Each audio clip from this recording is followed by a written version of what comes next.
this is CFR coming to you at 7 tonight with some distressing news.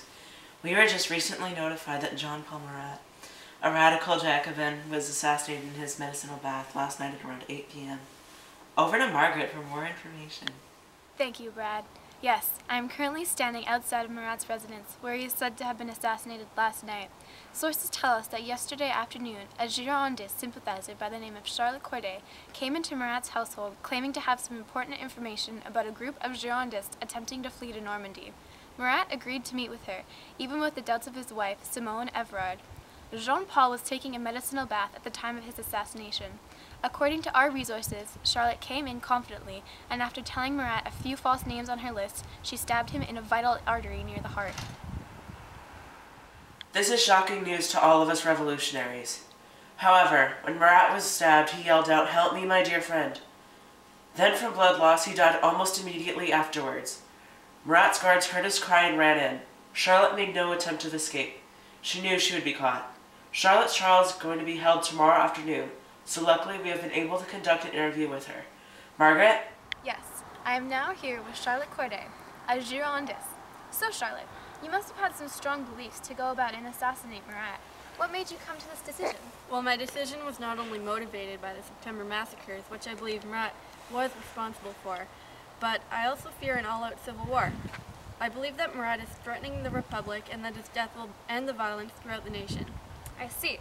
So would you prefer it if King Louis XVI was still in rule today? I believe a country needs a monarchy to run properly.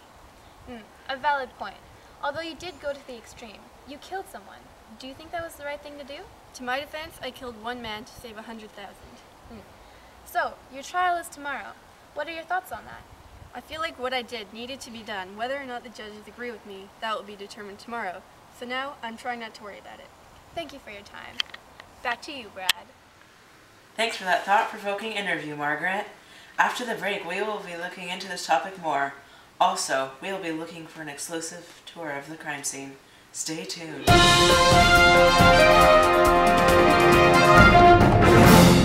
The chop and go. You can chop almost anything. You can chop feta cheese. Very effective. You can chop grapes.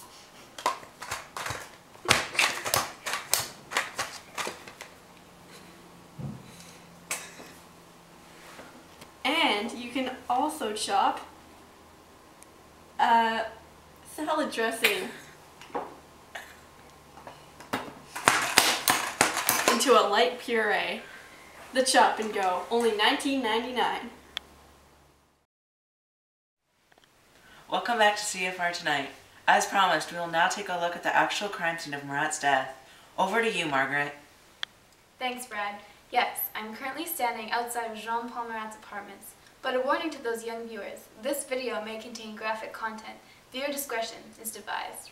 So let's head in.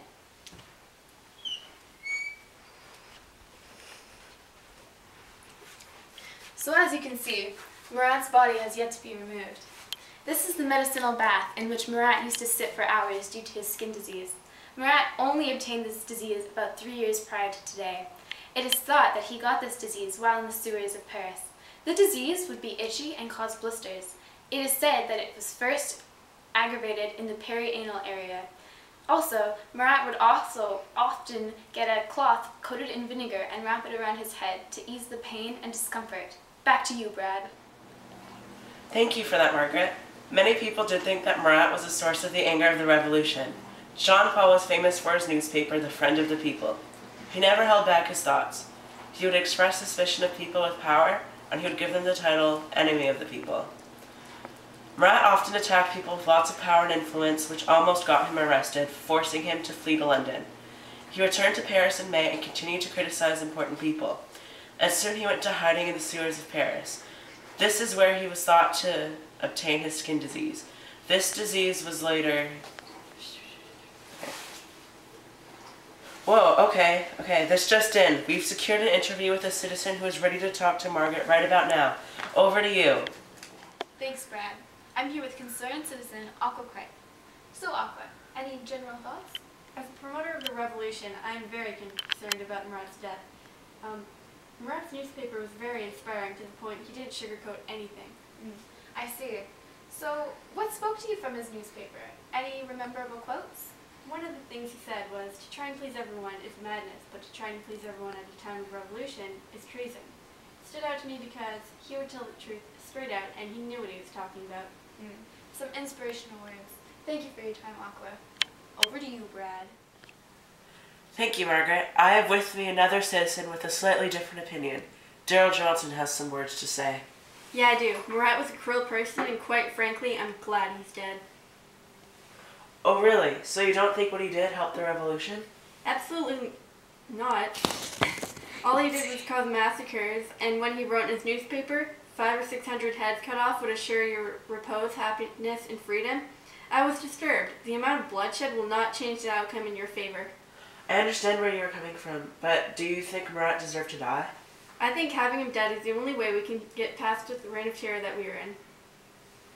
Thank you for your time, Daryl. That concludes our segment for today. Join us tomorrow when we will be covering the basics of haggling for bread, what you need to know. Thank you for watching. This is CFR, signing off.